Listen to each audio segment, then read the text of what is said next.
उड़िया बाबा को भी एक उपासक ने प्रश्न किया था कि महाराज जी, मन कैसे रुके? तो उड़िया बाबा ने उत्तर दिया, नियम पालन से। यदि हम नियम पर दृढ़ रहें तो मन हमारा क्या कर सकता है? नियम तो परमात्मा देखता है। हम लोग नियम पर दृढ़ नहीं रहते, इसी से हमारे देश की दुर्दशा है। संध्या वंदन तक का नियम जाता रहा है। भजन करने के लिए नियम की बड़ी आवश्यकता। हाँ, बड़े नियम की आवश्यकता है। तो जैसे प्रातः काल से सायंकाल तक की हर व्यक्ति की अपनी एक दिनचर्या होनी चाहिए। ऐसा नहीं कि आज हम 4 बजे उठे, कल 7 बजे उठे, पर फिर मन को आप कंट्रोल नहीं कर पाएंगे। मन के लिए एक दिनचर्या होनी चाहिए कि हमको 10 बजे सोना है, 4 बजे उठ जाना है। तो फिर 4 से 4:15 नहीं होना चाहिए, 4 बजे उठ जाना, ऐसा नियम बना ले। और उठ करके हमको थोड़ी देर नाम जप करना है, थोड़ी देर हमें वाणी जी का गायन करना है, थोड़ी देर हमें ध्यान, एक अपनी दिनचर्या। फिर हम अपने संसार के कार्य के नियम, जो संसार के कार्य हैं, उनको भी करते हुए भगवान को समर्पित करें। जैसे जो पद में है, जो आपको राष्ट्र सेवा मिली है, जो आपको समाज सेवा के पद मिले हैं, या आपको जो घर की सेवा के कार्य मिले हैं, उनमें बहुत धर्म पूर्वक आचरण होना चाहिए। अगर आप अधर्म आचरण करते हैं, अपने पद का दुरुपयोग करते हैं, तो आप सुबह जग करके थोड़ा माला चला लीजिए, फिर भी आपका कल्याण नहीं होगा, क्योंकि आप अपने पद का, अपने सेवा का दुरुपयोग कर रहे हैं। जैसे हम जानते हैं कि अधर्म आचरण है, ये अधर्मी है, हमें पता है दोषी है, और वो हमको कुछ धन दे देता है, और हम उसको मुक्त करवाने की बात सोचते हैं, और जो निर्दोष है उसको फंसा देते हैं। अब तुम चाहे जितना माला चलाने की कोशिश करो या दान पुण्य करो, वो तुम्हारा अधर्म आचरण, वो अधर्म का धन तुम्हें सतमार्ग में नहीं जाने देगा। नियम लेना चाहिए कि जिस पद में है, जिस धर्म में है, जिस कर्तव्य में है, चाहे कुछ भी हो जाए, हम अपने कर्तव्य से विमुख नहीं होंगे। जितना जप महान है, उतने कर्तव्य महान है। दोनों बातें समझना है। जब माला फेरा और इसके बाद बेईमानी, अधर्माचरण, इनका कोई नियम नहीं है कि हमें कैसे चलना है, तो वो माला काम नहीं कर पाएगा, क्योंकि उसका तभी सत्य भाव माना जाएगा माला जपला, जब धर्माचरण है। धर्माचरण नियम से। बोले वो बड़े कट्टर नियम वाले हैं, उनको घूस नहीं, आप उनको भयभीत करके नहीं काम करवा सकते, प्रलोभन में काम नहीं करा सकते। ये हमारी गृहस्थी है ना, तो गृहस्थी के पालन के लिए धन चाहिए, और धन के लिए हम धर्म को आगे रखें, धन को नहीं। धर्म को, हमारा कर्तव्य क्या, प्रायः जैसे पूज्य बाबा ने कहा, आज हमारे देश में बहुत दुर्दशा हो रही है। दुर्दशा हो रही, क्यों? क्योंकि सब अपनी जगह से गलत हो रहे हैं। अगर अपनी जगह हम ठीक रहे तो हमारी दुर्दशा नहीं होगी। हमारा भजन कम होगा, लेकिन हम धर्म से चल रहे हैं तो हम विजयी होंगे। हम भगवान को प्रसन्न कर सकते हैं, क्योंकि हमें जो कार्य मिला है वो भगवान का ही कार्य, सृष्टि भगवान का कार्य। जैसे नए बच्चे कुछ वकालत पढ़ रहे थे, तो यहाँ के प्रश्न किया था कि हम जानते हैं कि वो दोषी नहीं है, हम जानते हैं कि वो दोषी है, पर दोषी हमें पैसा दे रहा है, तो हम वकालत पढ़ी इसीलिए, हम उसको जिताएंगे, तो ये क्या कोई पाप है? तो उनका खुला पाप है।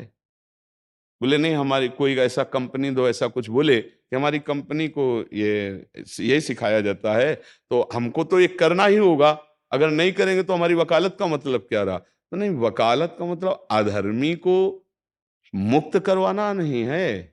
वकालत का मतलब अधर्मी के सबूत एकत्रित करके उसको दंड दिलवाना है, और धर्मात्मा को मुक्त करवाना है। अब इसके लिए आपके पास अर्थव्यवस्था अगर कमजोर भी है, तो धर्म व्यवस्था आपकी पूरी है। धर्म व्यवस्था ठीक है तो परिवार स्वस्थ रहेगा, सुखी रहेगा, भगवान आप पर प्रसन्न रहेंगे।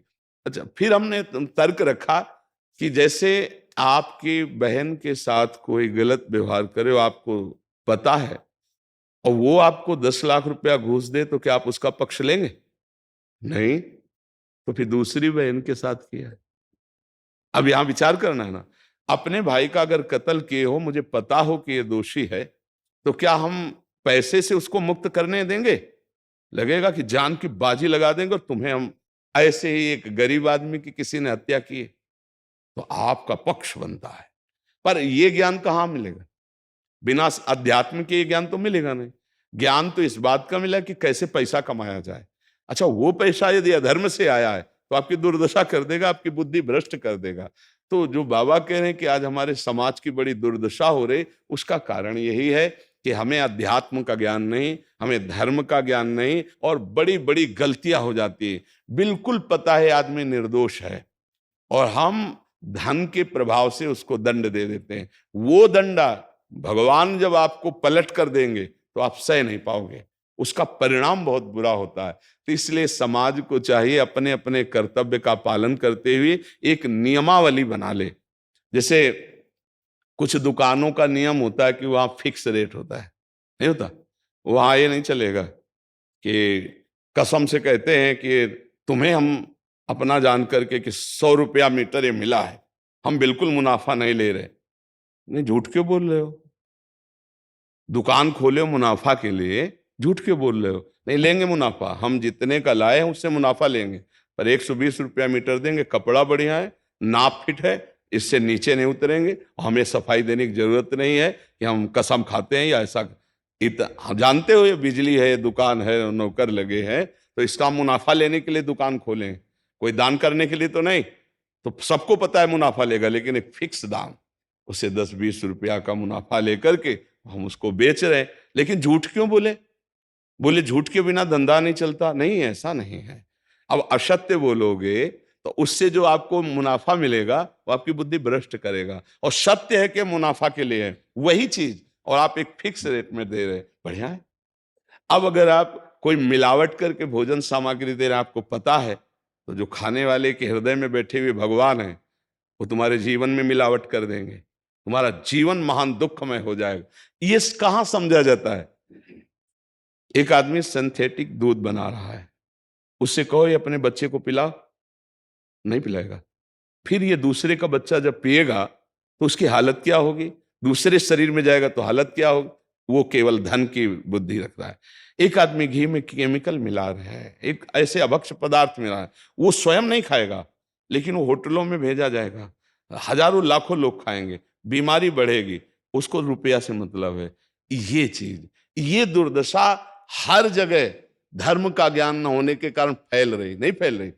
एक मरीज बीमार है, असली दवाओं में पैसे ज्यादा है, नकली दवा लेकर के असली के दाम में बेच देना, उसको बिल्कुल फायदा ना होना। लेकिन परमात्मा देख रहा है, तुम जानते हो नकली दवा है, वो तो नहीं जानता बेचारा, ज्यादा पढ़े लिखे नहीं, किसान आदमी गांव का आया है, तुमने दे दिया, और उसने पैसा दिया असली के। अब वो पैसा तुम्हारी बुद्धि भ्रष्ट करेगा, तुम्हारे परिवार में कलह पैदा करेगा, और तुम्हारा पतन कर देगा। ऐसे हर डिपार्टमेंट में, हर विषय में यदि हम अपने धर्म से चले, अपने सत्य से चले, और थोड़ा भी भजन होगा, वो आपको उत्तम गति प्रदान करेगा। पर ऐसा कहां समझ में आ रहा? अध्यात्म के बिना भला ऐसा समझ में आएगा? तो इसीलिए कह रहे हैं हमारे देश की दुर्दशा हो रही है।